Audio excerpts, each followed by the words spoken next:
Alfredo Dali, ainda bem que Johnny Sebastião representa o movimento social para a mudança e depois poderá responder a muitas questões aqui já levantadas. Bom dia, estamos de volta e já daremos sequência com este material. Bem, acidente deixa filho de Nagrelha e outros artistas hospitalizados no Ambo. 8 pessoas ficaram gravemente feridas na sequência de um acidente de viação ocorrido na madrugada deste domingo na zona industrial da cidade do Lubango, província da Huila, entre as quais 3 jovens artistas do estilo Kuduro, bastante conhecidos no meio musical. Entre os feridos estão Mirelson King, filho do malogrado kudurista Nagrelha, bem como os músicos Pequeno Chaba e João Lourenço do Kuduro, que seguiam na viatura envolvida no sinistro. Segundo informações do Comando Municipal da Polícia Nacional do Lubango, o acidente ocorreu por volta das 6 horas da manhã, quando uma viatura da marca Toyota Land Cruiser HZ se despistou e embateu contra um obstáculo fixo na zona industrial da cidade. As autoridades apontam numa avaliação preliminar a fadiga do condutor associada ao excesso de velocidade como as principais causas do acidente.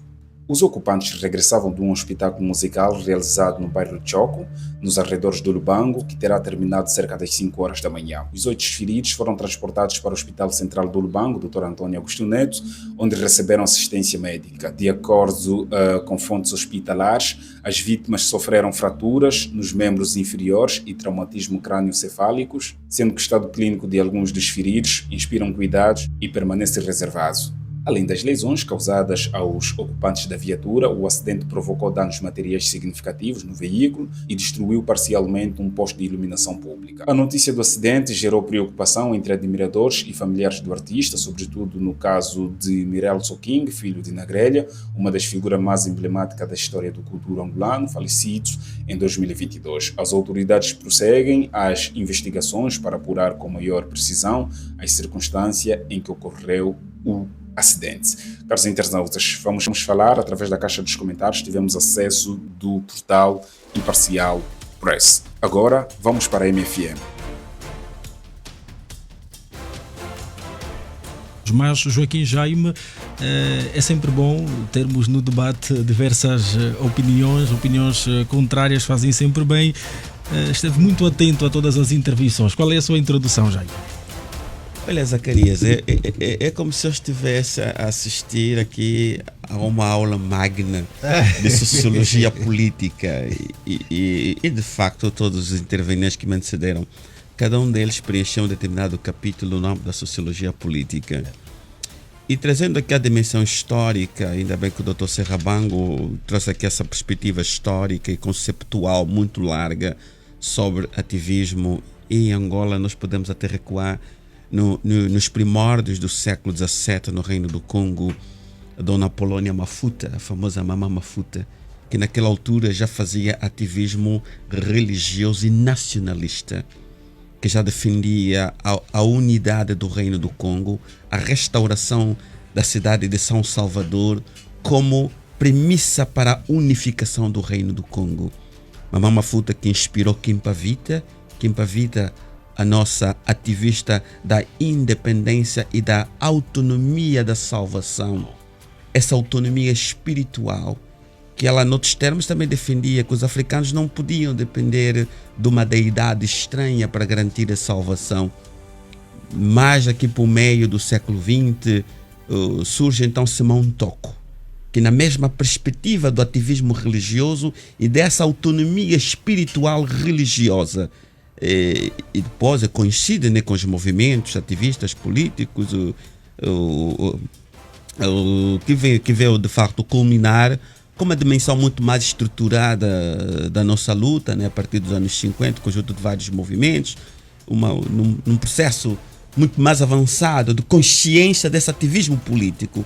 Então, a nossa história é carregada por todos esses momentos de ativismo religioso, espiritual, nacionalismo muito fervoroso a partir do Reino do Congo, e que todos nós bebemos de alguma forma desta ancestralidade, dessa ancestralidade.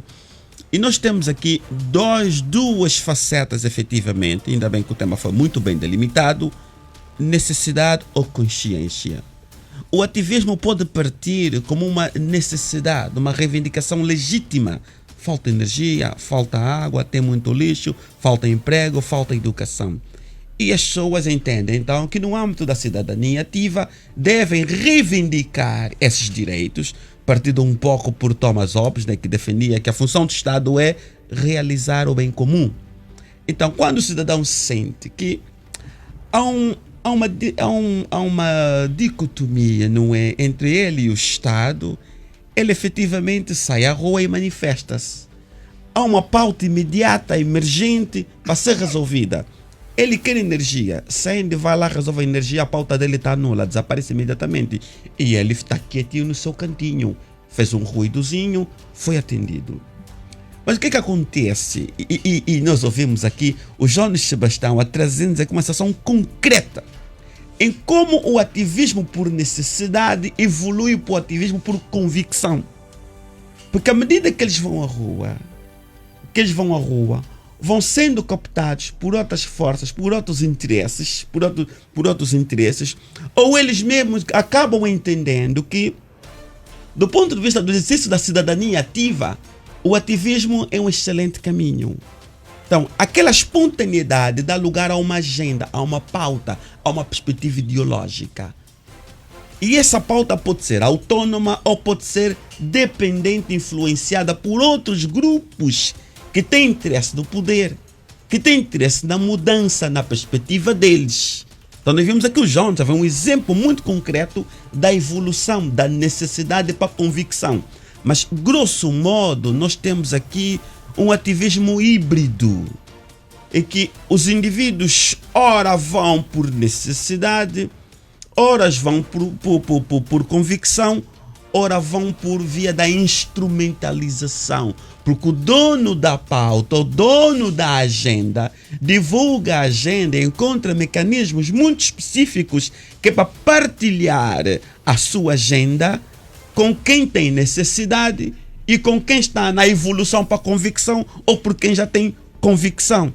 Então nós temos aqui uma panóplia muito grande. É um estudo muito interessante que foi feito por uma fundação sueca em que participou a nossa amiga Cesaltina também. Foi divulgado, foi publicado o ano passado em novembro, que faz aqui uma boa caracterização dos movimentos, desde os orgânicos e os inorgânicos. Então, a evolução do ativismo por necessidade para um ativismo de consciência, ele tem também vários caminhos.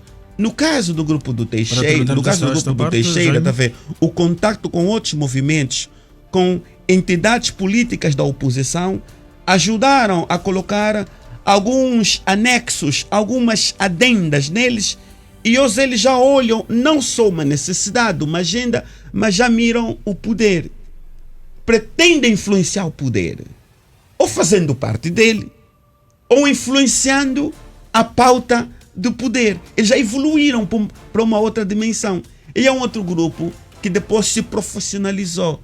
Depois há aquela coisa, né? Você faz 10 manifestações, depois recebe um apartamento no Zango Zero. Faz 20 manifestações, recebe um apartamento no Quilamba. Faz 40 manifestações, recebe um apartamento no Sequele. Então, há também os profissionais do ativismo que, em vez de ser instrumentalizado, hoje são profissionais da instrumentalização do Estado. Porque eles descobriram que quando se vai à rua fazer barulho, o Estado acaba cedendo. Então hoje também são profissionais do ativo. Então nós temos aqui uma multiplicidade de perfis e motivações e objetivos muito grande que obviamente não se vai esgotar aqui nesse debate. Muito bem, caros internautas, acabamos de ouvir o analista Joaquim Jaime. Vamos falar através da caixa dos comentários. Se faz favor, partilhem para mais pessoas terem acesso de conteúdos. Sou JHM e Debate GTV, grato pela presença. E até breve.